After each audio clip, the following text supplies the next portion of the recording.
Saludos. Hoy les contaré una historia que no dejará indiferente a nadie. Al doctor Cuchor lo despertaron en mitad de la noche para una cesárea urgente. Una joven huérfana se está muriendo. Entró en la habitación, miró a la paciente y se llevó la mano al corazón. Empezamos. El teléfono sonó a las 3 de la madrugada. Justo a esa hora en que el sueño es más profundo y el mundo tras la ventana parece congelado en una quietud negra. Víctor Serrano se sobresaltó, sin entender de inmediato dónde estaba. Su mano, por sí sola, encontró el auricular en la mesita de noche. Sí, su voz sonó ronca, como si saliera de debajo del agua. Doctor Serrano, es urgente. Una cesárea de emergencia. Lo necesitamos. Reconoció la voz de Teresa, la enfermera de guardia. 27 años en obstetricia le habían enseñado a distinguir los matices de la ansiedad. Ahora, en su voz, había algo más que la urgencia habitual de la noche. ¿Qué pasa? Parto prematuro. 32 semanas. Desprendimiento de placenta. Es una muchacha muy joven, huérfana de un internado. La trajeron hace una hora. Pensamos que podríamos manejarlo, pero, voy para allá. Víctor apoyó los pies en el suelo frío. Su esposa, Lucía, ni siquiera se movió. Después de tantos años, estaba acostumbrada a sus desapariciones nocturnas. Se vistió en la oscuridad, encontrando la ropa de memoria, la camisa, el pantalón, el saco en el respaldo de la silla, las llaves del coche en el bolsillo de la chamarra. La noche de noviembre lo recibió con un viento frío y cortante. Su viejo bocho no arrancó a la primera. El motor tosía y estornudaba, como un anciano resfriado. Pero Víctor conocía sus mañas y sabía cómo lidiar con ellas. Un minuto después, el coche ya salía del patio. El trayecto al hospital solía tomarle 15 minutos. De noche, con las calles vacías, podía hacerlo en 10. Conducía a toda velocidad por las avenidas oscuras, pasando junto a farolas solitarias, pensando en lo que le esperaba en el área de maternidad. Huérfana, muy joven. Esas palabras, por alguna razón, lo habían afectado más de lo normal. En su carrera, Víctor había asistido miles de partos. Lo había visto todo, felicidad y dolor, milagros y tragedias. Había sostenido en sus brazos a bebés que no respiraban y los había hecho llorar. Había dicho a madres palabras terribles que las hacían perder el conocimiento. Había estado presente cuando la vida llegaba a este mundo y cuando se iba sin apenas haber comenzado. Pero cada vez, cada maldita vez, sentía ese temblor por dentro. Ese respeto ante el misterio del nacimiento. El hospital emergió de la oscuridad. Una mole gris con las ventanas del tercer piso encendidas. El área de maternidad. Su dominio. Su campo de batalla por la vida. Víctor dejó el coche en la entrada y se apresuró a entrar. La enfermera de guardia ya lo esperaba con una bata y un gorro. ¿Dónde está? En el cuarto 4. La presión está bajando. El ritmo cardíaco del feto es inestable. El doctor Ramírez, el médico de guardia, está preparando el quirófano. Caminaba a paso rápido por el pasillo, poniéndose la bata sobre la marcha. El olor del hospital, una mezcla de antiséptico, cloro y algo indefiniblemente humano, lo envolvió como un viejo conocido. Se detuvo un segundo ante la puerta del cuarto 4. Respiró hondo. Detrás de esa puerta estaba el destino de alguien, la vida de alguien que dependía de sus manos, de su experiencia, de sus decisiones. Víctor empujó la puerta y entró. La habitación estaba iluminada por la luz tenue de una lámpara de noche. En la cama yacía una chica, casi una niña. Su cabello oscuro estaba esparcido sobre la almohada, su rostro pálido, con sombras azuladas bajo los ojos. El suero, los monitores, los cables. Todo como siempre. Dio un paso hacia la cama. La chica abrió los ojos. Y en ese instante, Víctor sintió que el corazón le daba un vuelco. Luego otro. Su mano se dirigió instintivamente al pecho, sus dedos apretando la tela de la bata. Esos ojos, gris verdosos con un aro oscuro alrededor del iris. Unos ojos inusuales. Extraños. Los mismos que él había visto cada día durante los últimos 25 años. En el espejo, en su propio rostro. Y el lunar, un pequeño punto oscuro junto a la sien izquierda, justo donde él mismo tenía uno. Doctor Serrano, la voz de la enfermera llegó como desde muy lejos. ¿Se siente mal? No pudo responder. Miraba a esa chica, a esa desconocida huérfana de un internado, y veía en sus rasgos algo imposible, algo que no podía ser. Algo que derrumbaba todo su mundo. ¿Cómo se llama? Logró articular finalmente. Anastasia Cervantes. Anastasia Cervantes. Se estremeció como si hubiera recibido un golpe. Ese apellido. Ese maldito apellido que no había escuchado en 20 años. El apellido de la mujer a la que había amado más que a su vida. La mujer que desapareció una noche, llevándose consigo a su hijo no nacido. Olga. Olga Cervantes. Necesito un minuto, susurró, retrocediendo hacia la puerta. Pero, doctor, no hay tiempo. Hay que operar. Él lo sabía, lo entendía, pero sus piernas lo llevaban solas hacia el pasillo, hacia la ventana, donde podía tomar aire, recuperarse, comprender. 20 años atrás, él tenía 32. Un joven cirujano prometedor, un hombre casado. Sí, ya entonces estaba casado con Lucía. Un matrimonio por conveniencia, por insistencia de sus padres, sin amor, sin pasión. Y entonces apareció ella. Olga, una enfermera del pabellón de al lado, callada, dulce, con ojos del color de una ola. Se enamoraron al instante, perdidamente, locamente. Su romance duró 1 año y medio. 1 año y medio de mentiras, de encuentros secretos, de felicidad robada. Y entonces Olga le dijo que estaba embarazada. Y él tuvo miedo. Miedo del escándalo, de la deshonra, del fin de su carrera. Miedo de confesárselo a Lucía, que para entonces ya llevaba en su vientre a su primogénito. Miedo de destruir 2 familias. Le dijo a Olga que debían separarse, que no podía dejar a su esposa, que estaba dispuesto a ayudarla con dinero. Pero ella se fue en silencio. No lloró, no gritó, no amenazó. Simplemente lo miró con sus ojos gris verdosos, los mismos que acababa de ver en el rostro de la chica en la habitación, y se marchó. Una semana después, ella renunció. Un mes más tarde, supo que se había ido del estado. Nadie sabía a dónde. Él la buscó, más para limpiar su conciencia que por un deseo real. No la encontró. Poco a poco se convenció de que era lo mejor para todos. Y ahora Víctor apretó la frente contra el cristal frío. Afuera amanecía. La mañana gris de noviembre se arrastraba sobre la ciudad, pintando los tejados del color del asfalto mojado. 20 años. Esa chica en la habitación tenía 20 años. Justo el tiempo que había pasado desde aquella noche en que Olga se fue. Huérfana. Es huérfana de un internado. Eso significaba que Olga cerró los ojos con fuerza, tratando de contener la oleada de dolor que lo invadía. Doctor Serrano. La voz de Teresa era aguda, exigente. Hay que operar. Ahora. Abrió los ojos. Se giró. Miró a la enfermera. Su rostro preocupado. Sus manos apretando una carpeta con documentos. Voy, dijo. Y echó a andar. Porque allí, en esa habitación, se moría una chica que podía ser su hija, su bebé, su nieto o nieta. Luchaba por nacer. Y todas las preguntas. Todo el dolor. Todos los recuerdos para después. Todo para después. Ahora era un médico. Y debía salvar 2 vidas. El quirófano lo recibió con la luz fría de las lámparas y los rostros concentrados del personal. Daniel, el joven anestesiólogo, ya estaba inclinado sobre la paciente, revisando los signos vitales. Sofía, la instrumentista, colocaba las herramientas en la mesa estéril, cada una en su lugar, como soldados antes de la batalla. Víctor se acercó al lavabo.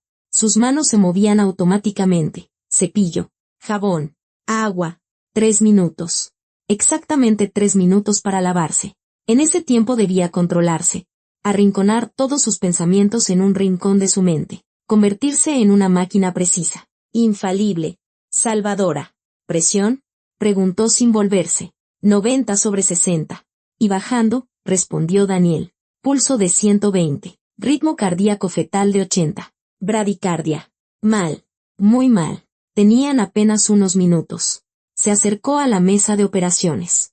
Anastasia yacía con los ojos cerrados, ya bajo el efecto de la anestesia. Su rostro parecía de cera bajo la luz intensa de las lámparas. Víctor se obligó a verla como una paciente. Solo una paciente. No pensar en los ojos.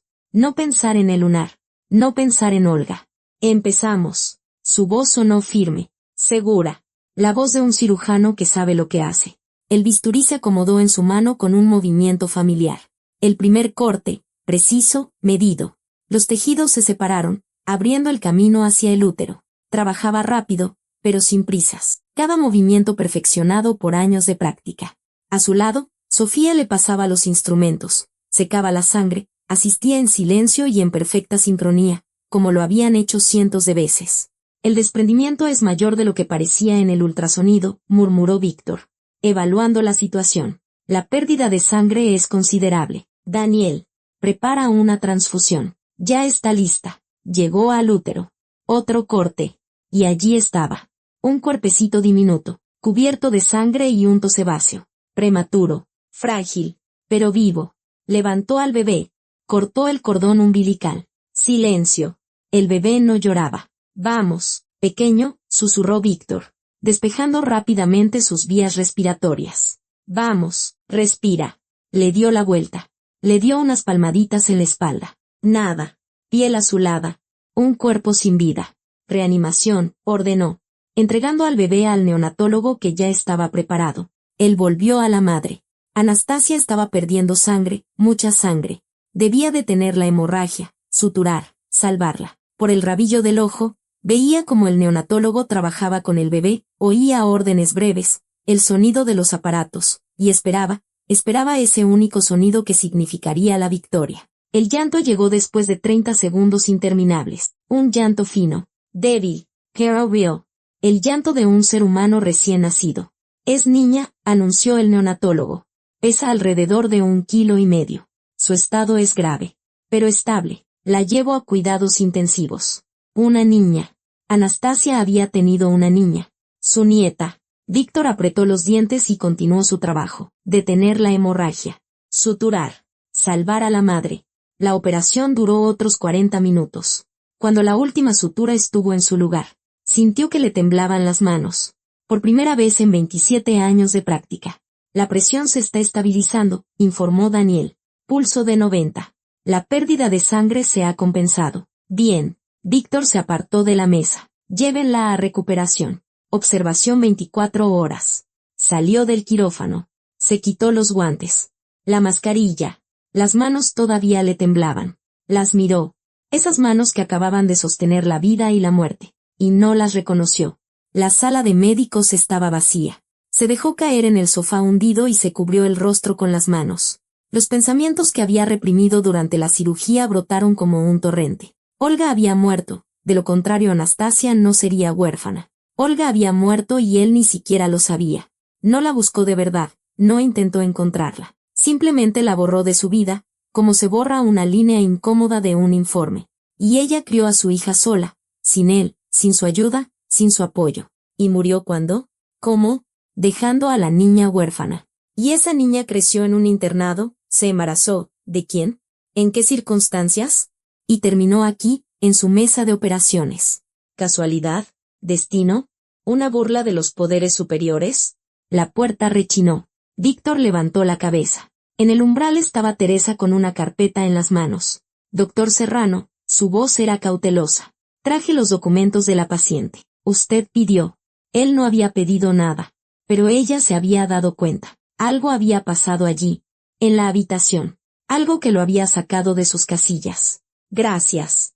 Tomó la carpeta. Teresa vaciló. ¿Está todo bien? Sí. Solo estoy cansado. Ella asintió, sin creerle. Y salió. Víctor abrió la carpeta. El expediente médico. La referencia del centro de salud. Un informe del internado. Cervantes. Anastasia Victoria. Releyó el segundo nombre 3 veces. Sin dar crédito a sus ojos. Olga había llamado a su hija en honor a él. Incluso después de todo lo que él había hecho. O más bien, no había hecho. Le había dado a la niña su nombre. Fecha de nacimiento, 15 de marzo. Exactamente 9 meses después de su último encuentro. Lugar de nacimiento. Hospital regional en un pequeño pueblo a 300 kilómetros de aquí. Así que allí se había ido. Huyó de él, de la vergüenza, de las esperanzas rotas. Madre, Cervantes, Olga, falleció cuando la hija tenía 3 años. Causa de muerte, cáncer. 3 años. Olga luchó contra el cáncer mientras Anastasia era apenas una bebé. Luchó y perdió. Y él, mientras tanto, vivía su vida acomodada, criando a sus hijos legítimos, construyendo su carrera. Padre, desconocido. Víctor se quedó mirando esa línea. Desconocido. Olga no puso su nombre. No quiso deshonrarlo. ¿Lo estaba protegiendo? ¿O simplemente no quería tener nada que ver con él? Siguió pasando las páginas. Historial médico. enfermedades crónicas, anemia, gastritis. Las dolencias típicas de un orfanato, producto de la mala alimentación y la falta de cuidados. Sin alergias. Vacunas al día. Y al final, una breve nota de un trabajador social, Cervantes, A.V. Daba de alta del internado al cumplir los 18 años. Reside en el dormitorio de la maquila de ropa. Trabaja como costurera. El embarazo es resultado de una relación breve con un ex empleado de la fábrica, quien renunció y se fue con rumbo desconocido. La abandonó, como él abandonó a Olga. Víctor cerró la carpeta. En su pecho crecía un vacío negro, una mezcla de culpa, dolor y desesperación tardía. 20 años. 20 años su hija había vivido en este mundo, y él no lo sabía. No la buscó, no quiso saber. ¿Y ahora qué? ¿Qué debía hacer? ¿Decírselo? Entrar en su habitación y anunciar: «Hola, soy tu padre, el que abandonó a tu madre cuando estaba embarazada de ti». ¿Destruir su mundo aún más de lo que ya estaba? ¿O callar? ¿Fingir que no había pasado nada? ¿Que era solo una paciente más, una de miles? Darla de alta en una semana. Y olvidar. Olvidar no podría. De eso estaba seguro. Afuera, el día había amanecido por completo. La gris mañana de noviembre tomaba posesión de sus derechos. En algún lugar abajo, en la unidad de cuidados intensivos neonatals, una niña diminuta luchaba por su vida, su nieta. Y un piso más arriba, en la sala de recuperación, dormía su hija. Su hija. Esas palabras sonaban extrañas, imposibles, y al mismo tiempo, las únicas correctas. Víctor se levantó. Tenía las piernas entumecidas por haber estado sentado tanto tiempo. Se acercó a la ventana y miró el patio del hospital. Una empleada de limpieza sacaba la basura. Una ambulancia entraba por la puerta. Una mañana normal. Un día normal. Lo único anormal era su vida, que en una sola noche se había puesto de cabeza. El teléfono vibró en su bolsillo. Lucía. Víctor. ¿Dónde estás? Ya son las 8. El desayuno se enfrió. Estoy en el hospital. Hubo una cirugía de emergencia. ¿Otra vez? En su voz se oía la irritación de siempre. Prometiste que tomarías el día libre. Hoy es el cumpleaños de don Arcadio. ¿Lo olvidaste? El cumpleaños. El director del hospital celebraba sus 60 años. Una cena en un restaurante. Asistencia obligatoria. Lo recuerdo. Estaré en casa por la tarde. Colgó sin escuchar su respuesta. Lucía. 32 años de matrimonio. 2 hijos adultos. Ignacio, su hijo, y Catalina, su hija. Un nieto de Ignacio, Miguelito, de 3 años. Una vida estable, una rutina bien establecida. Y ahora, otra hija, otra nieta. ¿Cómo se lo diría a Lucía? ¿Acaso se lo diría? Víctor se frotó las sienes. La cabeza le partía. Necesitaba un café. Necesitaba descansar. Necesitaba tiempo para pensar, para decidir, para entender. Pero no había tiempo, porque en algún lugar de ese hospital yacía una chica que no sabía que su padre era el mismo médico que acababa de salvarle la vida. Durante 3 días, Víctor evitó el cuarto 4. Iba a trabajar, hacía sus rondas, operaba, daba consultas, pero sus rutas por el hospital extrañamente rodeaban esa puerta detrás de la cual se encontraba Anastasia. Sabía que había recuperado la conciencia, sabía que había preguntado por su bebé, sabía que había llorado cuando le dijeron que la niña estaba en cuidados intensivos y que su estado aún era delicado. Todo eso lo sabía por las enfermeras, por los expedientes, por fragmentos de conversaciones en el pasillo. Pero él no entraba. Al cuarto día, Teresa lo interceptó. Le bloqueó el paso en el pasillo, cruzando los brazos sobre el pecho. Doctor Serrano. La paciente Cervantes del cuarto 4 pide hablar con el cirujano que la operó. Quiere saber sobre su hija. Quiere darle las gracias. Ya se lo he dicho 3 veces. Estoy ocupado. Intentó rodearla. ¿La está evitando? No era una pregunta. Teresa llevaba 15 años trabajando en el hospital y lo conocía demasiado bien. Víctor se detuvo. Miró a la enfermera. A sus ojos oscuros e inteligentes. A las arrugas en las comisuras de sus labios. A un mechón canoso que se escapaba de su gorro. Es personal, dijo finalmente. Teresa arqueó las cejas. Pero no preguntó más. Solo negó con la cabeza. Es huérfana, doctor. Está completamente sola. Ni familia, ni amigos.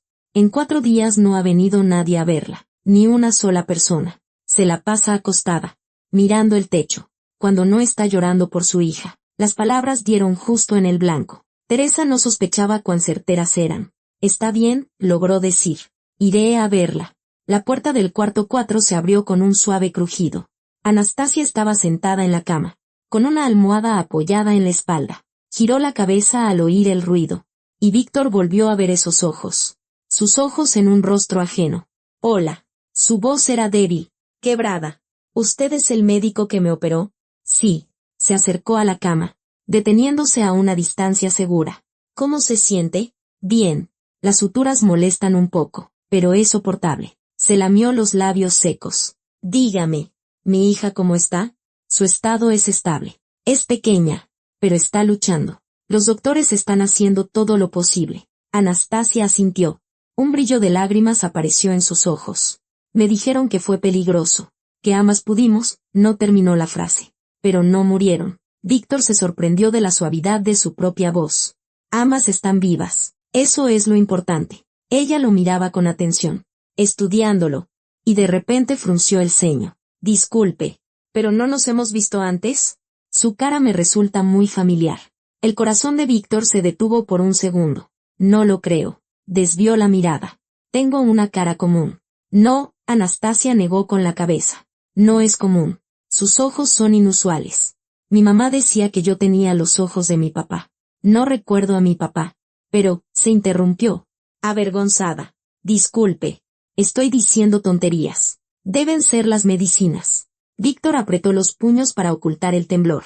Necesita descansar, dijo. Volveré mañana. Salió de la habitación a paso rápido, casi corriendo. En el baño, se quedó un largo rato apoyado en el lavabo, mirando su reflejo en el espejo opaco. Lo reconoció. No a él, pero reconoció algo. Lo sintió. Esa conexión, esa maldita conexión de sangre que no pide permiso. Olga le había hablado de él. Tienes los ojos de tu papá. Entonces, no lo odiaba. Entonces, lo recordaba. Quizás incluso lo amaba. Ese pensamiento era insoportable. Esa misma tarde, al volver a casa, Víctor se encerró en su estudio y sacó una vieja caja del cajón inferior de su escritorio. No la había abierto en años, simplemente sabía que estaba allí. La guardaba sin entender bien por qué. Dentro había cartas. 3 cartas que Olga le había enviado después de marcharse. Nunca respondió a ninguna. La primera era corta. Víctor, me he ido. No me busques. No quiero destruir tu familia. Pero quiero que sepas que siempre te amaré. Tuya, Olga. La segunda llegó 6 meses después. Víctor, hemos tenido una hija. La llamé Anastasia. Como mi abuela. Es preciosa. Se parece a ti. Tiene tus mismos ojos. El mismo lunar junto a la sien. No te pido nada. Solo quería que lo supieras. La tercera. 1 año más tarde. Víctor. Estoy enferma. Los médicos dicen que es grave. No sé cuánto tiempo me queda. Si algo me pasa, por favor, cuida de Anastasia. Es todo lo que te pido. Es tu hija. Recordaba haber recibido esa carta, recordaba haberla leído, sentado en este mismo escritorio. Recordaba haberla guardado en la caja, cerrado el cajón y haberse convencido de que era mentira, que Olga solo intentaba recuperarlo, que la niña no era suya. Se mintió a sí mismo porque era más fácil, porque la verdad exigía acción, y él era demasiado cobarde para actuar. Y ahora esa verdad lo había alcanzado. 20 años después. En el quirófano de su propio hospital. Víctor. La voz de Lucía detrás de la puerta. ¿Estás ahí? La cena está servida. Ahora voy. Guardó rápidamente las cartas. Cerró la caja y la devolvió al cajón. Durante la cena, permaneció en silencio. Lucía hablaba de algo sobre la vecina, sobre los precios en el mercado, sobre la próxima boda de un sobrino. Él asentía sin escuchar una palabra. ¿Qué te pasa? Finalmente se interrumpió. Llevas varios días ausente. ¿Algún problema en el trabajo? Un caso complicado. No la miró a los ojos. Una paciente joven.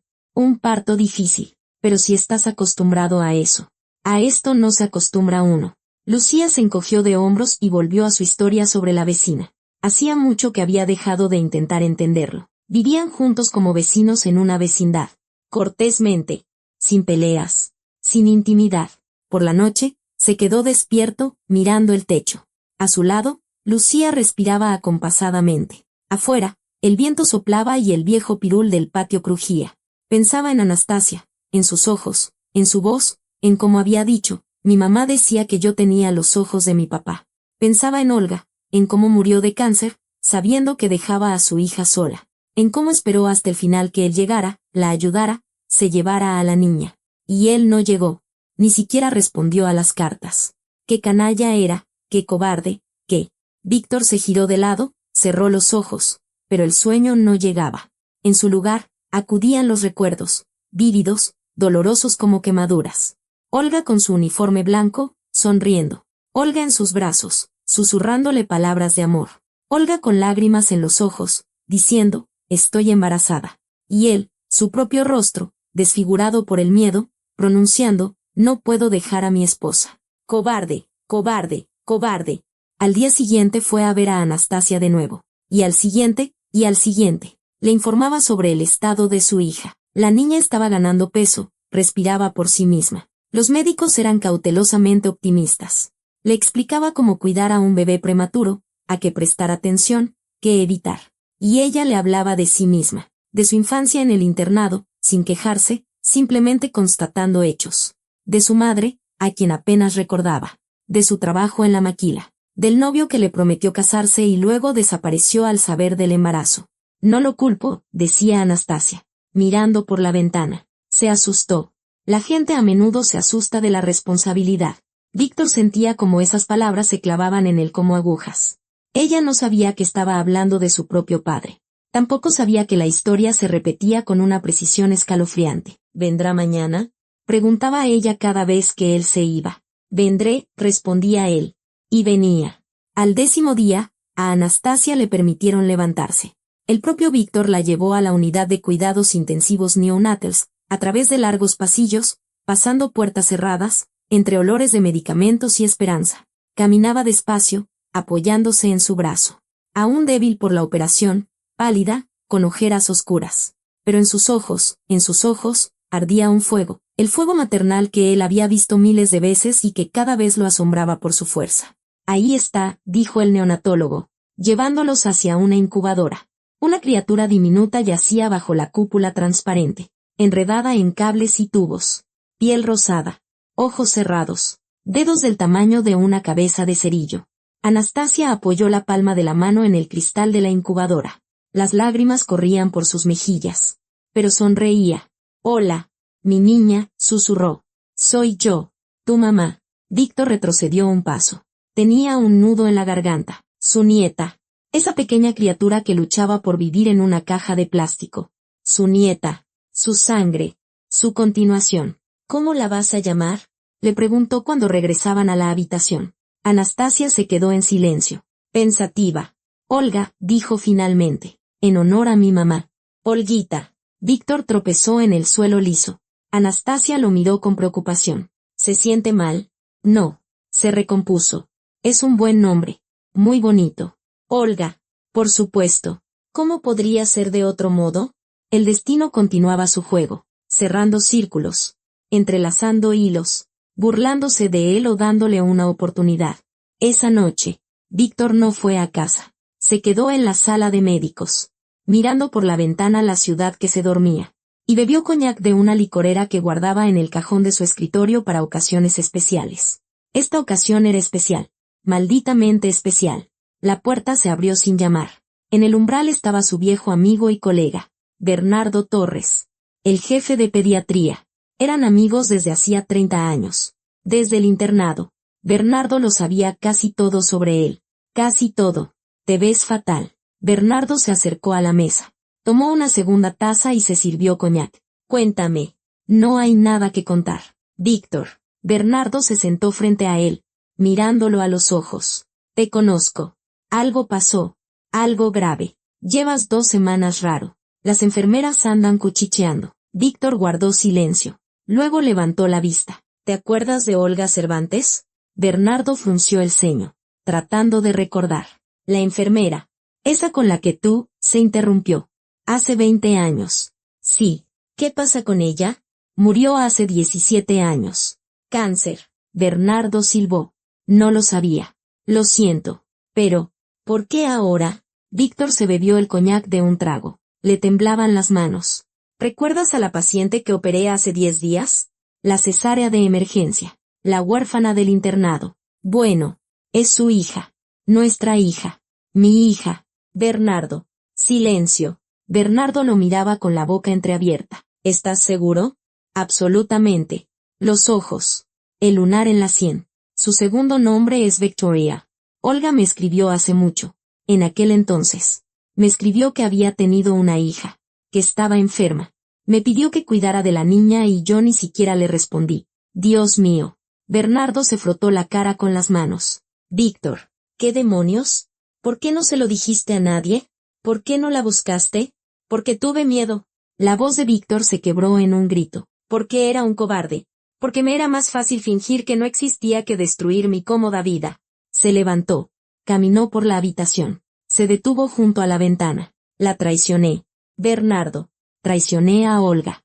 Traicioné a Anastasia. Me traicioné a mí mismo. Y ahora está internada en mi hospital.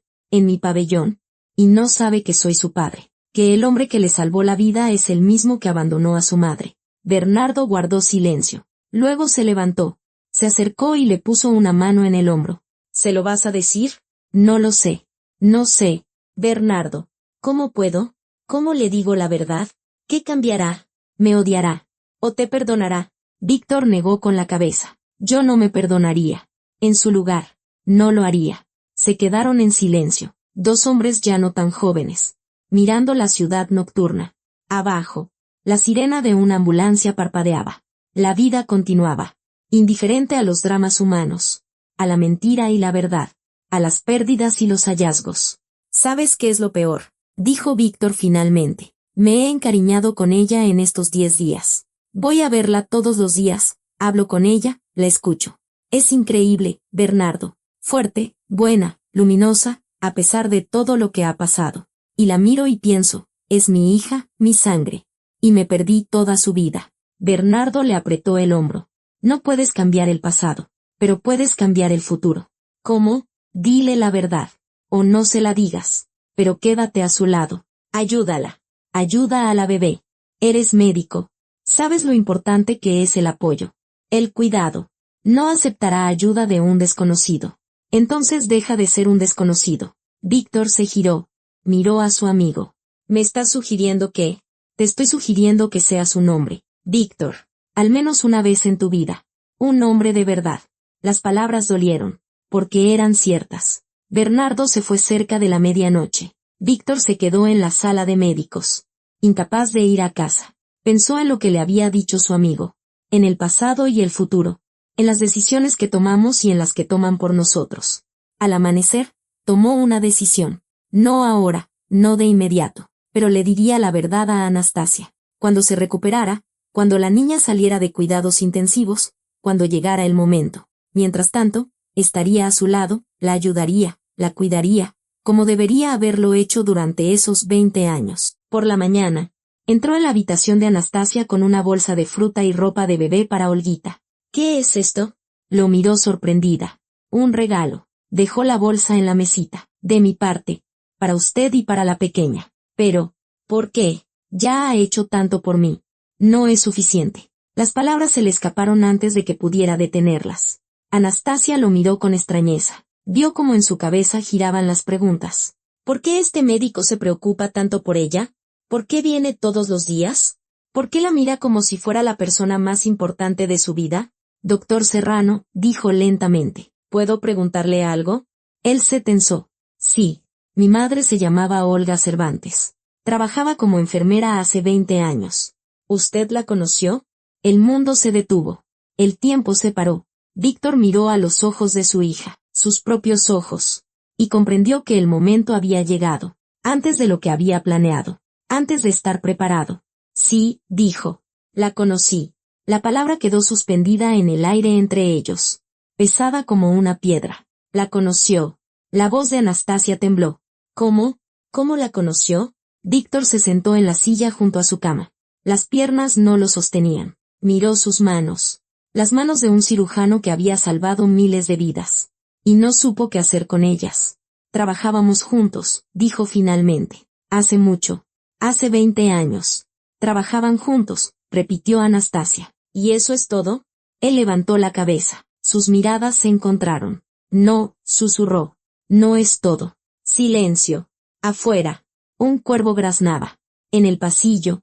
Sonó el balde de una limpiadora. Los sonidos normales de un día normal, en el que un mundo se derrumbaba. ¿Qué quiere decir? La voz de Anastasia se volvió dura. Exigente. Hable claro. Víctor cerró los ojos. Ahora o nunca. Tu madre y yo nos amamos durante 1 año y medio. Y luego me dijo que estaba embarazada. Y yo tuve miedo. Estaba casado. Tenía una familia, una carrera. Le dije que no podía dejar a mi esposa. Abrió los ojos. Anastasia lo miraba con los ojos desorbitados. Se fue, continuó, y cada palabra le costaba un dolor inmenso. Me envió 3 cartas. Me escribió sobre ti, me escribió que estaba enferma, me pidió que te cuidaras y, la voz se le quebró. No respondía ninguna carta. Me convencí de que no era verdad, que no eras mi hija. Porque era más fácil, porque era un cobarde. Anastasia guardó silencio. Su rostro se había puesto blanco. Sus labios se apretaban en una línea fina. ¿Quiere decir? Su voz sonaba hueca, como si saliera de debajo del agua. ¿Quiere decir que usted es mi padre? Sí. Una palabra. 2 sílabas. Y toda una vida patas arriba. Anastasia se recostó en la almohada, mirando el techo. No lloraba. Las lágrimas vendrían después. Ahora solo había shock, un vacío ensordecedor. 20 años, susurró. 20 años crecí en un internado. 20 años pensando que no tenía a nadie en el mundo. ¿Y usted? ¿Usted estuvo aquí todo este tiempo? Anastasia. No. No diga nada. Levantó una mano para detenerlo. No diga nada. Por favor. Víctor se calló.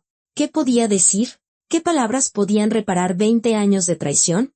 Mi mamá se estaba muriendo. La voz de Anastasia temblaba. Se moría de cáncer. Sola.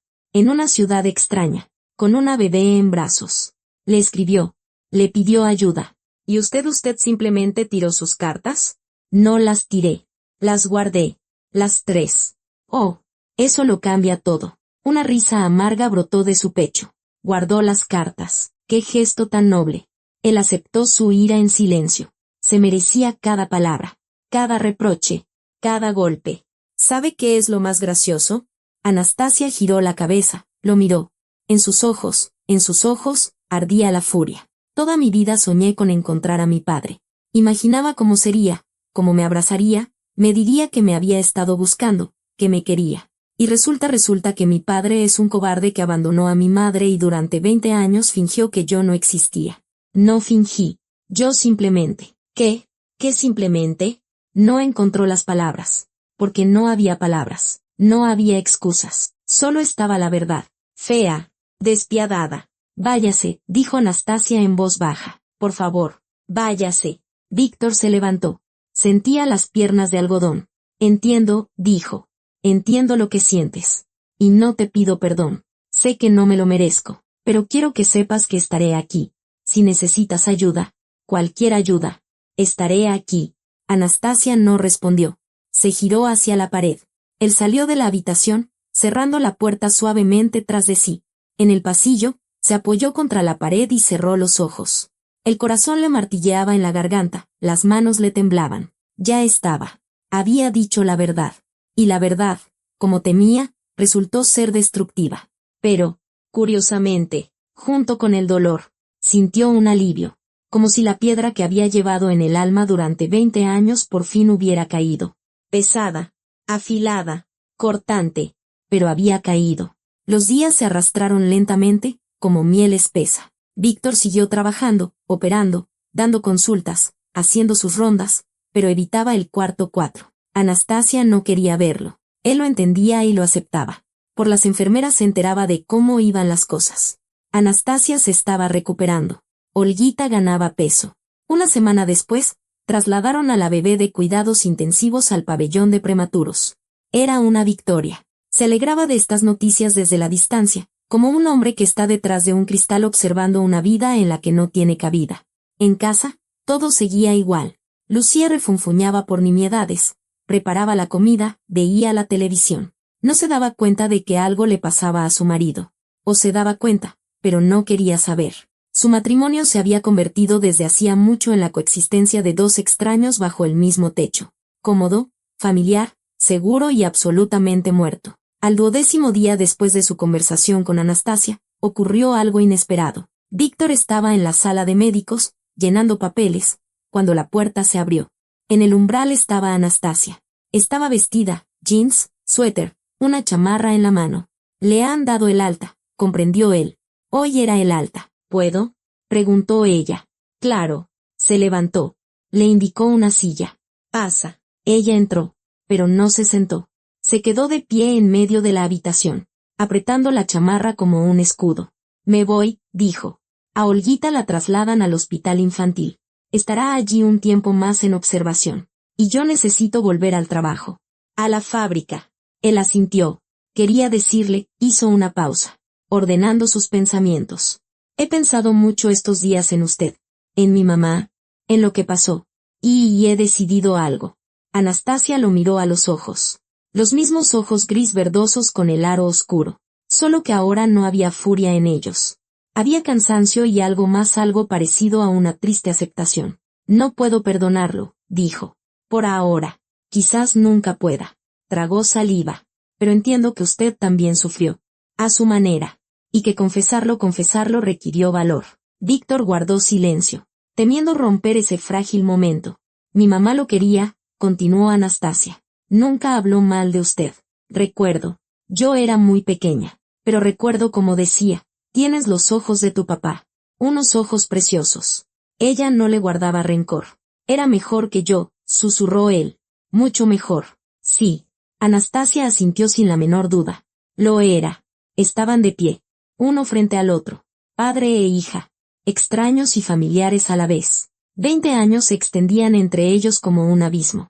Pero por primera vez, ese abismo no parecía insuperable. Usted dijo que estaría cerca, dijo Anastasia lentamente, como sopesando cada palabra. Si necesitaba ayuda. ¿Lo decía en serio? Totalmente en serio. Entonces, ella sacó un papel doblado del bolsillo. Aquí está mi dirección. Y el teléfono de la fábrica. Ahí me pueden dejar un recado. No prometo nada. Pero si usted quiere intentar ser un abuelo para Olguita. Le tendió el papel. Víctor lo tomó con manos temblorosas. Gracias, dijo. Gracias. Anastasia. Ella se encogió de hombros. No me dé las gracias. Olguita necesita una familia. Cualquier familia. Yo crecí sin una y sé lo que es. No quiero eso para mi hija. Se giró hacia la puerta. Se detuvo en el umbral. Víctor. Papá. La palabra le costó un esfuerzo visible. No me falle.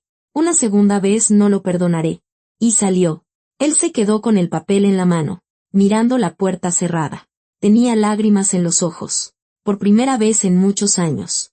Papá. Lo había llamado papá. Pasó un mes.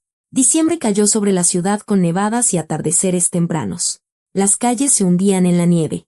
Las farolas se encendían ya a las 4 de la tarde, y el viento barría las aceras con un polvo helado. Víctor había cambiado. Sus colegas lo notaban, cuchicheaban en la sala de médicos, intercambiaban miradas significativas. Se había vuelto más suave, más pensativo, regañaba menos a los internos, sonreía más a menudo a las pacientes. Algo se había movido dentro de él, algo se había descongelado. Cada domingo iba a ver a Anastasia. Primero al hospital infantil, donde Olguita ganaba peso y fuerza. Luego a los dormitorios de la maquila, cuando por fin le dieron el alta a la bebé. El lugar le causó una impresión deprimente. Largos pasillos con la pintura desconchada, una cocina común que olía a frijoles de la olla y jabón sote, habitaciones diminutas para 2 o 3 camas. La habitación de Anastasia era poco más grande que un armario, una cama, una mesita de noche, una cuna en un rincón. Y eso era todo. ¿Cómo vives aquí? Se le escapó en su primera visita. Anastasia se encogió de hombros. Normal. Tengo un techo sobre mi cabeza. Con eso basta. La miraba a ella, a su hija, que acunaba en brazos a la pequeña Olguita, y el corazón se le encogía de dolor y vergüenza. Estaba acostumbrada a esa vida. Acostumbrada a no esperar nada bueno. Acostumbrada a sobrevivir. Y todo podría haber sido diferente. Si él no hubiera sido un cobarde, si hubiera respondido a las cartas de Olga, si hubiera sacado a Anastasia del internado. Quiero ayudarte, dijo. Rentarte un departamento decente, con calefacción y agua caliente. No, cortó Anastasia. Pero, ¿por qué? Porque no quiero deberle nada. Puedo arreglármela sola. No se trata de deudas. Se trata de familia. Ella le dirigió una larga mirada. La familia no se puede comprar con un departamento. Víctor. Familia es estar cerca. Es recordar los cumpleaños. Es venir cuando las cosas van mal. No comprar el perdón con dinero. Recibió el golpe. Se lo merecía. Entonces vendré, dijo. Todos los domingos. Si no te molesta. No me molesta. Se suavizó un poco. Olguita debe conocer a su abuelo. Y él venía. Cada domingo, sin importar el clima. Traía comida, ropa de bebé, medicinas. Se sentaba junto a la cuna mientras Olguita dormía. Escuchaba las historias de Anastasia sobre el trabajo, sobre sus vecinas del dormitorio, sobre las pequeñas alegrías y penas de su vida sencilla. Poco a poco, algo cambiaba entre ellos. El hielo se derretía lentamente, gota a gota, pero se derretía. Anastasia empezó a sonreírle, a preguntarle por sus cosas. Un día incluso llamó al trabajo, solo para saber cómo estaba. A Olguita le salió su primer diente, le informó. El de abajo. El del frente. ¿Se imagina? Él se lo imaginaba. Y sonrió durante todo el resto del día. En casa. Las cosas eran más complicadas. Lucía notó sus ausencias dominicales. Al principio no dijo nada. Acostumbrada a no hacer preguntas. Pero cuando se convirtió en algo regular, no pudo soportarlo más. ¿A dónde vas todos los fines de semana? Le preguntó una noche cuando regresó. A ver a una paciente, mintió. Un caso complicado que requiere seguimiento. Todos los domingos. Durante 2 meses. Él guardó silencio. Víctor. La voz de Lucía se endureció. No soy tonta. ¿Qué está pasando? ¿Tienes a alguien? La pregunta quedó flotando en el aire. Víctor miró a la mujer con la que había vivido 32 años, su rostro cansado, las arrugas alrededor de los ojos, las canas en su cabello. Alguna vez fue hermosa, no como Olga, pero atractiva a su manera. Ahora era simplemente una mujer mayor con la que solo lo unía la costumbre. No, dijo. No tengo a nadie, pero necesito decirte algo. Le contó todo. Sobre Olga. Sobre Anastasia. Sobre las cartas que había guardado durante 20 años. Sobre la nieta a la que habían llamado como la mujer que una vez amó y traicionó. Lucía escuchó en silencio. Su rostro se convirtió en piedra. Ni una lágrima. Ni un suspiro. Solo sus dedos, blancos por la presión, aferrados al brazo del sillón. Cuando terminó, ella guardó un largo silencio. Luego se levantó, se acercó a la ventana, miró el patio nevado. 32 años, dijo finalmente. Su voz era plana, sin color. 32 años viví con un hombre que no conocía, que me mintió, que amaba a otra. Lucía, no me interrumpas. Se giró. No había lágrimas en sus ojos. Solo una furia fría. Sabía que no me querías. Lo supe desde el principio. Pero pensé que podría cambiarlo. Que si era una buena esposa, una buena madre, se interrumpió. Tragó saliva. Qué tonta fui. Lo siento, dijo él. De verdad lo siento. Tu lástima no cambia nada. Pasó a su lado hacia la puerta. Quiero el divorcio. La palabra cayó como un hacha. Víctor cerró los ojos. Lo esperaba. En el fondo, lo esperaba e incluso lo deseaba. Pero cuando sucedió, solo sintió un vacío.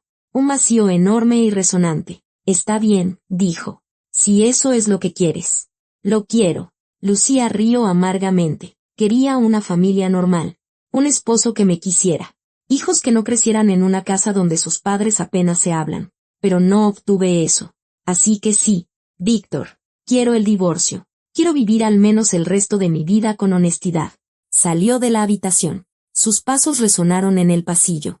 Luego, la puerta de su dormitorio se cerró de golpe. Víctor se quedó solo. Se sentó en el sillón hasta el amanecer, sin pensar en nada concreto. Simplemente se sentó y observó cómo cambiaba la luz tras la ventana, como la noche daba paso a una gris mañana de invierno. Divorcio. Después de 32 años, a los 52. ¿Miedo? No, más bien liberador. Como si finalmente se hubiera quitado la máscara que había llevado toda su vida. Las semanas siguientes se convirtieron en una pesadilla burocrática. Documentos. Abogados. División de bienes. Lucía resultó ser una negociadora dura. Quería el departamento, la casa de campo y la mitad de los ahorros. Víctor no discutió. Que se quedara con todo lo que quisiera. Él no lo necesitaba. Sus hijos, Ignacio y Catalina, reaccionaron de manera diferente. Catalina, la menor, lloró por teléfono. Papá, ¿cómo pudiste? Mamá está destrozada. Dice que tú que tienes otra hija. ¿Es verdad? Es verdad. No intentó negarlo. Se llama Anastasia. Tiene 20 años. ¿Esa es tu hermana? Catalina colgó y no le habló durante 2 semanas. Luego volvió a llamar. Su voz era fría. Extraña. No quiero conocer a esa mujer, dijo. Y no quiero que le hables de mí. Para mí, no es nadie. Catalina, no me llames. Papá. Necesito tiempo. Ignacio, el mayor, reaccionó con más calma. Fue a ver a su padre al hospital. Se sentó un largo rato en la sala de médicos. Escuchando. No voy a juzgarte, dijo finalmente. Eres un adulto. Es tu vida. Pero entiende que mamá lo está pasando muy mal. Y Catalina también. Necesitan tiempo. Lo entiendo. Y otra cosa, Ignacio hizo una pausa, buscando las palabras. Esa chica Anastasia. ¿Estás seguro de que no? Vaciló. ¿De que no se está aprovechando de la situación? ¿En qué sentido? Bueno, apareció un papá rico. Departamento, dinero, contactos. ¿Quién sabe? Víctor sintió que la ira crecía en su interior. Rechazó mi ayuda, dijo con frialdad. Vive en un dormitorio. Trabaja en una maquila. Lo único que aceptó fue mi tiempo. Así que no. Ignacio, no se está aprovechando de la situación. A diferencia de tu madre, que ahora está dividiendo nuestros bienes con una calculadora en la mano. Ignacio hizo una mueca, pero no dijo nada. Sabía que su padre tenía razón. El divorcio se concretó en febrero. Víctor se mudó del departamento a un pequeño estudio rentado en las afueras de la ciudad. Pequeño, con techos bajos y vista a una zona industrial, pero suyo, limpio, sin los fantasmas del pasado. Anastasia se enteró del divorcio por casualidad, por Teresa, a quien se le escapó durante una de las visitas de Víctor. ¿Se divorció? Le preguntó cuando se quedaron solos. ¿Por mi culpa? No por ti, negó con la cabeza. Por la verdad. Porque finalmente dije la verdad. Nuestro matrimonio llevaba mucho tiempo muerto. Anastasia. Simplemente tenía miedo de admitirlo. Ella lo miró durante un largo rato, estudiándolo. Usted siempre tiene miedo de todo, dijo finalmente. Primero tuvo miedo de dejar a su esposa por mi mamá. Luego tuvo miedo de admitir que yo existía. Luego tuvo miedo del divorcio. ¿Cuándo va a dejar de tener miedo? La pregunta le dio en el corazón, porque era cierta. No lo sé, admitió, pero lo estoy intentando. Estoy aprendiendo. Anastasia asintió. Eso ya es algo. La primavera llegó temprano. Ya en marzo la nieve comenzó a derretirse, convirtiendo las calles en ríos de lodo. Olguita cumplió 4 meses. Ya sostenía la cabeza, sonreía, agarraba sonajas con sus manitas regordetas. Víctor pasaba cada minuto libre con ella. La acunaba, le cantaba canciones de cuna, le cambiaba los pañales. Nunca había hecho eso con sus otros hijos. En aquel entonces, se consideraba una tarea de mujeres. Ahora estaba recuperando el tiempo perdido. Abuelito, le decía a Anastasia con una sonrisa. Ha rejuvenecido por completo. Y era verdad.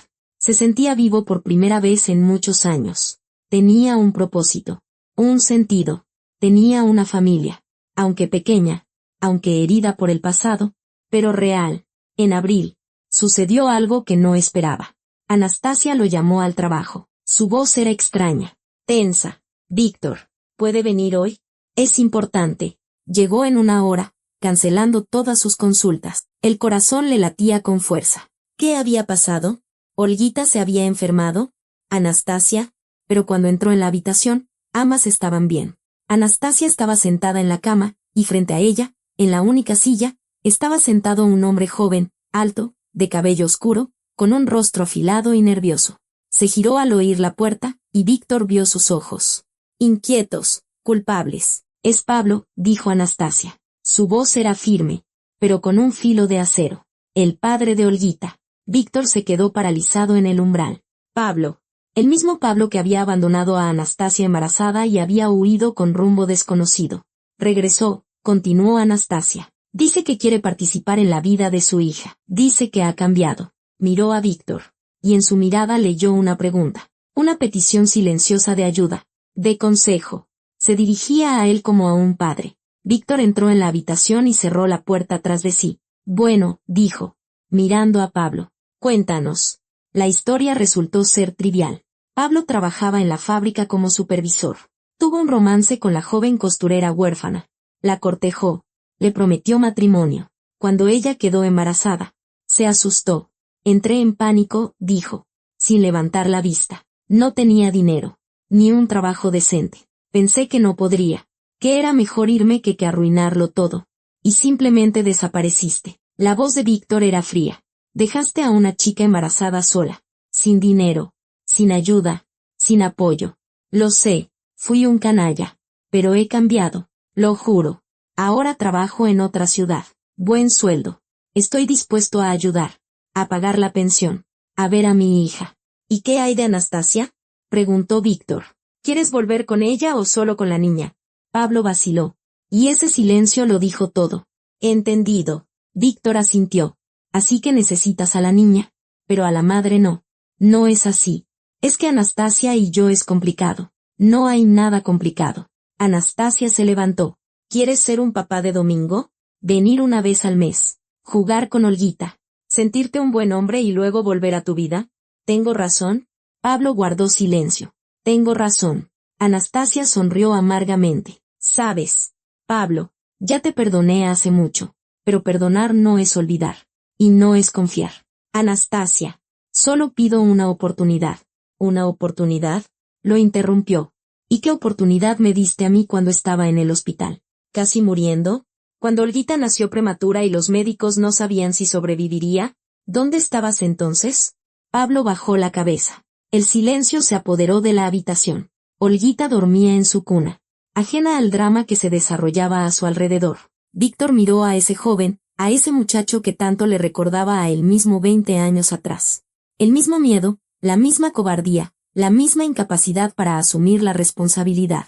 Podría haber odiado a Pablo, podría haberlo echado, prohibirle acercarse a Anastasia y a Olguita, pero en su lugar, solo sintió tristeza y una extraña comprensión. Escucha, dijo, sentándose junto a Pablo. No voy a darte un sermón. Tú mismo sabes que actuaste mal, pero te diré algo más. Pablo levantó la cabeza. Hace 20 años, hice lo mismo, continuó Víctor. Abandoné a la mujer que esperaba un hijo mío. Huí, me escondí detrás de mi familia, de mi carrera, y viví con eso durante 20 años. 20 años cargando con esa culpa, como una piedra en el cuello. ¿Crees que fue fácil? Pablo guardó silencio. Lo perdí todo.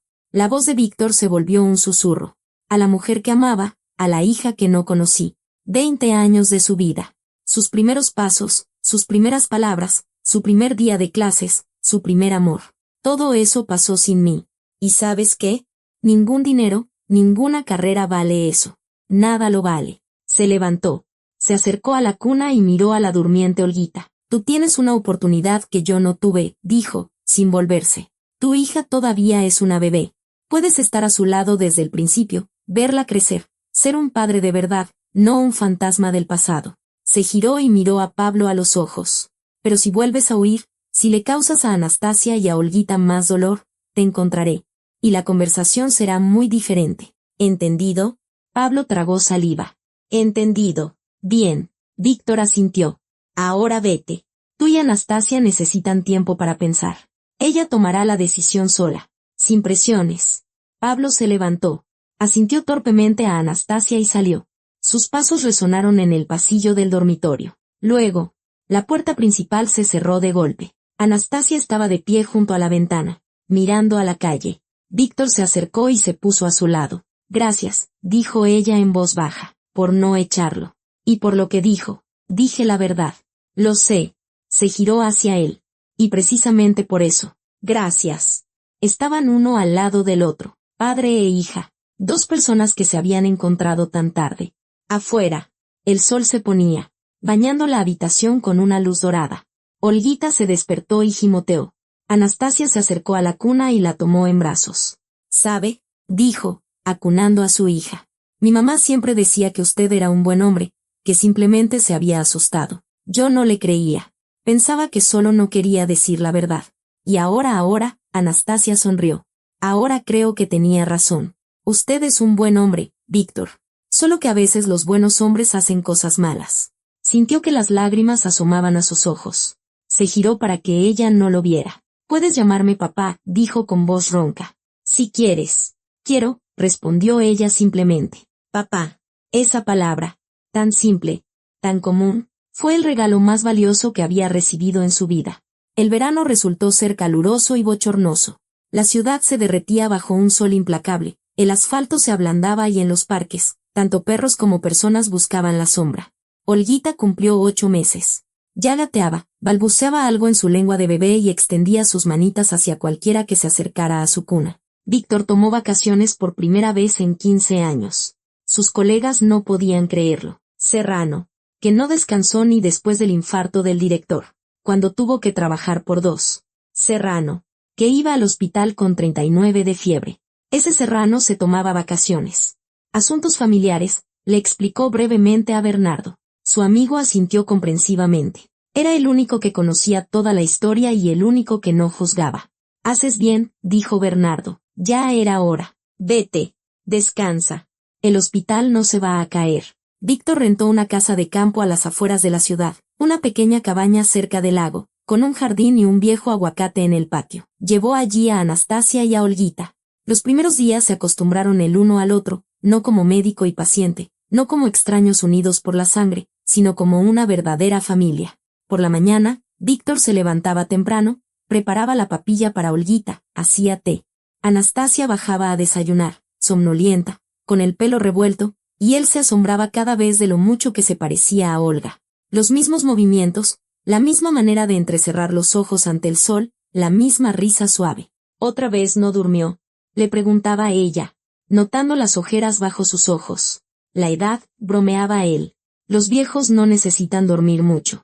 En realidad, simplemente no podía dejar de mirar. Se sentaba en el porche, contemplaba las estrellas y pensaba en todo el tiempo que había perdido, en cuántas noches como esa podría haber pasado con Olga, con la pequeña Anastasia, si no hubiera sido un cobarde, si hubiera tomado la decisión correcta. Pero el pasado no se puede cambiar, solo se puede aceptar y seguir adelante. Por las tardes, paseaban por la orilla del lago. Víctor llevaba a Olguita en brazos, mostrándole los patos, las libélulas, las nubes. Anastasia caminaba a su lado, a veces tomándolo del brazo. Desde fuera, parecían una familia normal, abuelo, hija, nieta. Nadie adivinaría la historia que había detrás de esa imagen. Cuénteme de mi mamá, le pidió Anastasia una tarde, cuando Olguita se durmió y estaban sentados en el porche, viendo el atardecer. Víctor guardó silencio, ordenando sus pensamientos. Era especial, comenzó. No era una belleza en el sentido clásico, pero tenía algo, una especie de luz.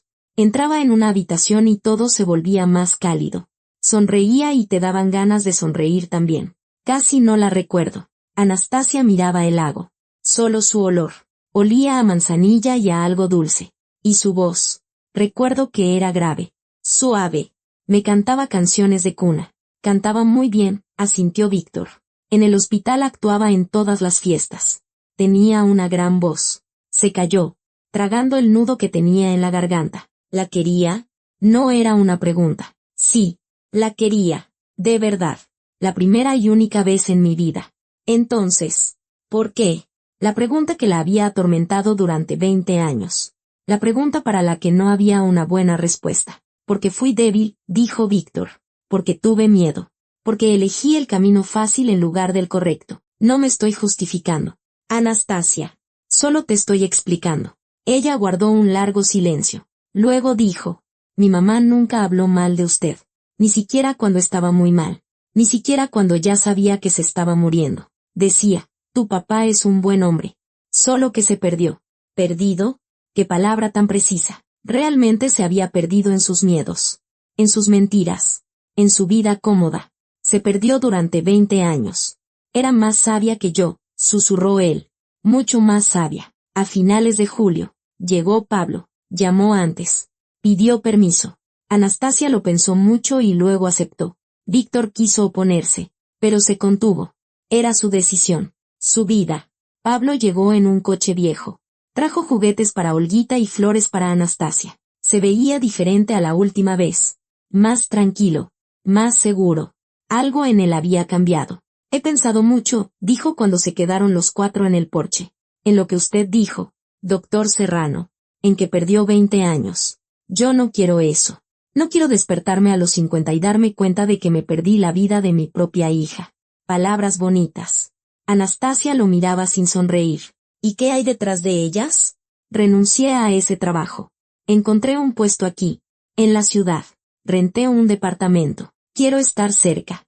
Ayudar. Anastasia intercambió una mirada con su padre. Víctor se encogió de hombros casi imperceptiblemente. Tú decides. Está bien, dijo ella finalmente. Veremos. No fue un perdón. Tampoco fue un rechazo. Fue un comienzo, frágil, incierto, pero un comienzo al fin y al cabo. Pablo venía todos los fines de semana. Jugaba con Olguita, ayudaba con las tareas de la casa, soportaba en silencio la frialdad de Anastasia. No se quejaba, no exigía, no presionaba.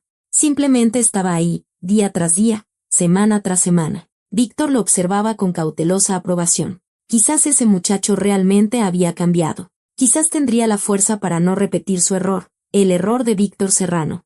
Agosto llegaba a su fin cuando ocurrió algo que nadie esperaba. Víctor regresaba de su paseo matutino cuando vio a una mujer desconocida junto a la puerta. Estaba de espaldas a él, pero algo en su silueta le resultó familiar. Cabello claro, espalda recta, movimientos nerviosos de las manos. Disculpe, dijo, acercándose. ¿Busca a alguien? La mujer se giró. Catalina, su hija menor. No se habían visto en 6 meses. Desde que ella le colgó el teléfono y le pidió que no la llamara. Él le había escrito cartas. Le había enviado mensajes. Ella no respondía. Y ahora estaba aquí, pálida, con los ojos rojos de llorar. Papá, dijo, necesito hablar. Se sentaron en una banca junto al lago. Catalina guardó silencio un largo rato, mirando el agua. Víctor no la apresuró. Esperó. Fui a ver a mamá, comenzó finalmente. Ella está muy mal. Papá, bebe. Casi no sale de casa. Dice que su vida se acabó. Víctor cerró los ojos. Lucía. Sabía que estaba llevando mal el divorcio, pero no pensó que tanto. Intenté ayudarla, continuó Catalina. Ignacio y yo lo intentamos. Pero no escucha a nadie. Dice que la traicionaste, que toda su vida fue un engaño. Catalina. Yo. Espera. Levantó una mano. Déjame terminar. No vine por eso. No para culparte ni para pedirte que vuelvas con mamá. Vine porque entendí algo. Se giró hacia él, lo miró a los ojos. Tú fuiste infeliz todos estos años.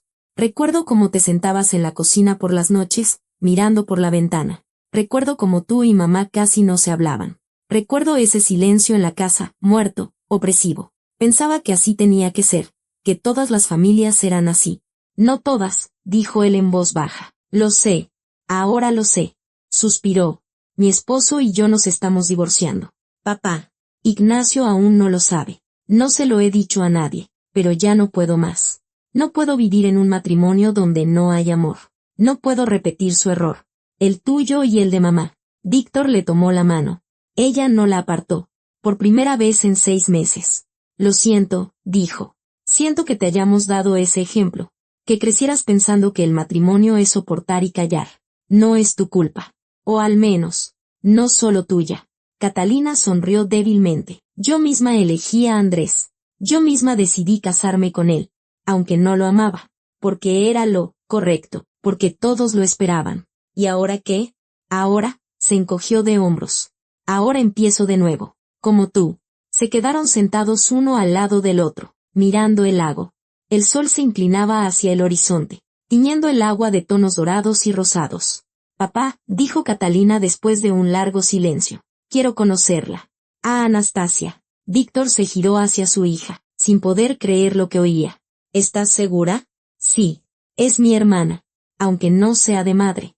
Y tiene una hija mi sobrina. Quiero intentar ser una familia. La abrazó con fuerza, como no la había abrazado desde que era una niña pequeña. Gracias, susurró. Gracias, Katy. El encuentro fue incómodo, como era de esperar. Catalina y Anastasia se miraron con recelo, dos mujeres unidas por el mismo hombre y separadas por un abismo de incomprensión. Pero entonces Olguita, que no sabía de abismos, extendió sus manitas regordetas hacia Catalina y sonrió con su boca desdentada. Y Catalina le devolvió la sonrisa. Y Anastasia sonrió al verlas. Y Víctor comprendió que todo estaría bien. No de inmediato. No sería fácil, pero estaría bien. El otoño trajo cambios. Anastasia aceptó mudarse del dormitorio. No al departamento que Víctor se ofreció a pagar, sino a una pequeña casa en las afueras que rentaron junto con Pablo. No como pareja. Todavía no. Pero como padres que querían criar a su hija juntos. Veremos qué sale de esto, le dijo a su padre. Quizás nada. O quizás sí, asintió él. Catalina venía todas las semanas. Traía regalos para Olguita. Charlaba con Anastasia de cosas de mujeres. Ayudaba en la casa. Poco a poco. Entre ellas nació una amistad. Cautelosa pero real. Ignacio también se ablandó. Vino para el cumpleaños de Olguita. Cuando cumplió 1 año. Trajo un oso de peluche enorme y una botella de buen vino para los adultos. Miró a Anastasia, a Pablo, a Catalina, a su padre, y dijo, bueno, parece que ahora tengo una familia grande. Lucía nunca perdonó. No vino a la fiesta, no llamó, no escribió. Vivía en su propio mundo. Un mundo de resentimiento y dolor. Y no quería salir de él. Víctor esperaba que algún día eso cambiara. Pero no insistió. Cada uno tiene su propio camino, su propio tiempo. 1 año después, Víctor se jubiló. Sus colegas le organizaron una fiesta de despedida con discursos, regalos y lágrimas. Teresa lloró sin pudor. Bernardo dio un brindis y se trabó 2 veces por la emoción. Los jóvenes médicos a los que había enseñado le agradecieron por sus lecciones, y él los miraba, a esas personas con las que había pasado 30 años, y pensaba que lo más importante de su vida no había sucedido allí, en los quirófanos y las habitaciones. Lo más importante había sucedido en una pequeña habitación de un dormitorio, cuando una chica con sus mismos ojos lo llamó papá. No se aburrió en su jubilación. Cuidaba de Olguita mientras Anastasia trabajaba. Se entretenía en el jardín de su casa. Leía los libros para los que nunca había tenido tiempo. Escribía sus memorias. No para publicarlas. Solo para él. Para Olguita. Cuando creciera. Una tarde cálida de primavera, cuando toda la familia estaba sentada en el porche, Anastasia y Pablo, Catalina con un nuevo amigo, Ignacio con su esposa y su hijo Miguelito, Olguita correteando por el patio, Víctor sintió una emoción extraña, desconocida, olvidada, la felicidad. La simple felicidad humana. Miraba a su familia, extraña, complicada, ensamblada con los fragmentos de diferentes vidas, y comprendía que por fin había encontrado lo que había buscado toda su vida. No una carrera, ni el respeto de sus colegas, ni un matrimonio cómodo, sino esto, gente que lo quería, gente a la que él quería. ¿Era una redención? No lo sabía. Quizás la redención no existe. Quizás el pasado no se puede corregir. Solo se puede aceptar. Pero se puede construir un futuro. Se puede ser mejor. Se puede amar. A pesar del miedo. A pesar del dolor. A pesar de los errores. Abue. Olguita corrió hacia él y se le subió a las rodillas. Cuéntame un cuento. ¿Cuál? El de la princesa que vivía en una torre. Está bien. Abrazó a su nieta. Aspiró el olor de su cabello. A champú de bebé y a sol. Escucha. Había una vez una princesa que no sabía que era una princesa. Y mientras contaba la historia de la princesa, de la torre, del caballero que llegó demasiado tarde pero que, aún así, llegó, el sol se ponía en el horizonte, bañando el mundo con una luz dorada. Los hilos del destino, enredados y rotos, se volvían a tejer. No como debían, sino como podían. Y eso era suficiente. Era más que suficiente. Era la vida. Y así llega a su fin nuestra historia. Gracias por haberme acompañado hasta el final. Si el relato conmovió su corazón, dejen un me gusta, compártanlo con sus seres queridos y suscríbanse al canal para no perderse nuevas historias. Escriban en los comentarios qué habrían hecho en el lugar de Víctor. ¿Podrían perdonar en el lugar de Anastasia? Hasta pronto, amigos. Cuiden a sus seres queridos.